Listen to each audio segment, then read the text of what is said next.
السلام عليكم. اليوم جيت نحكي لكم قصة قصيرة ورائعة. قصة الملك وأربع زوجاته. كلنا عندنا في الحياة 4 زوجات. كي تسمعوا القصة راح تفهموا مقصودي.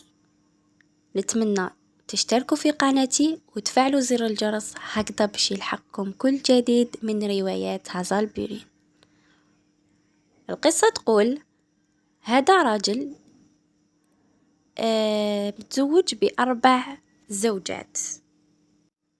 كان يحب الرابعة حبا جنونيا ويعمل كل ما بوسعه لإرضائها. أما الثالثة فكان يحبها أيضا، ولكنه يشعر أنها قد تركته من أجل شخص آخر. أما الثالثة كانت هي من يلجأ إليها عند الشدائد، وكانت دائما تستمع إليه وتتواجد عند الضيق. أما الزوجة الأولى فكان يهملها ولا يرعاها ولا يؤتيها حقها، مع أنها كانت تحبه كثيرا وكان لها دور كبير في الحفاظ على ممتلكاته. مرض الملك وشعر باقتراب أجله، ففكر وقال: أنا الآن لدي 4 زوجات ولا أريد أن أذهب إلى القبر وحيدا.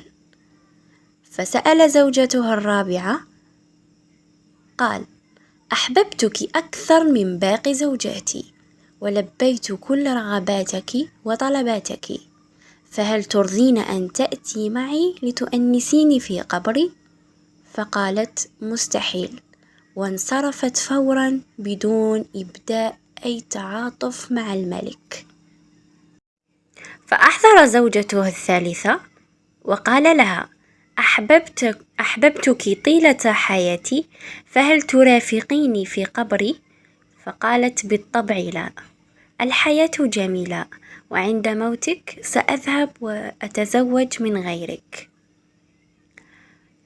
فأحضر الزوجة الثانية وقال لها: كنت دائما ألجأ إليك عند الضيق، وطالما ضحيت من أجلي وساعدتني، فهل ترافقيني في قبري؟ فقالت: سامحني، لا أستطيع تلبية طلبك، ولكن أكثر ما أستطيع فعله هو أن أوصلك إلى قبرك.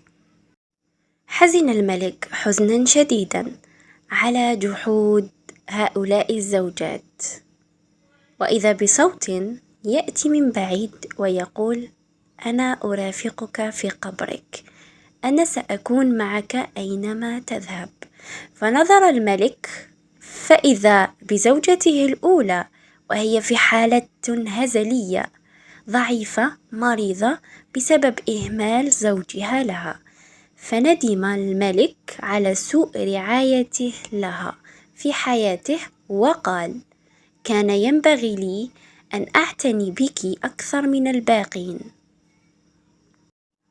ولو عاد بالزمن لكنت أنت أكثر من أهتم به من زوجاتي ال4. في الحقيقة أحبائي الكرام، كلنا لدينا 4 زوجات. الرابعة هي الجسد. مهما اعتنينا بأجسادنا وأشبعنا شهواتنا، فستتركنا الأجساد فورا عند الموت. أما الثالثة هي الأموال والممتلكات.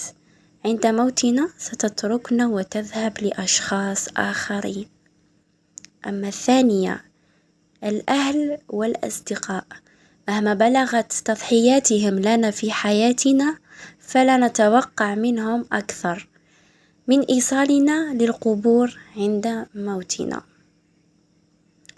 أما الأولى العمل الصالح، ننشغل عند تغذيته والاعتناء به على حساب شهواتنا وأموالنا وأصدقائنا، مع أن أعمالنا هي الوحيدة التي ستكون معنا. هنا تكون خلاصة القصة. نتمنى تعجبكم وتدوا العبرة منها في الحياة. مع السلامة.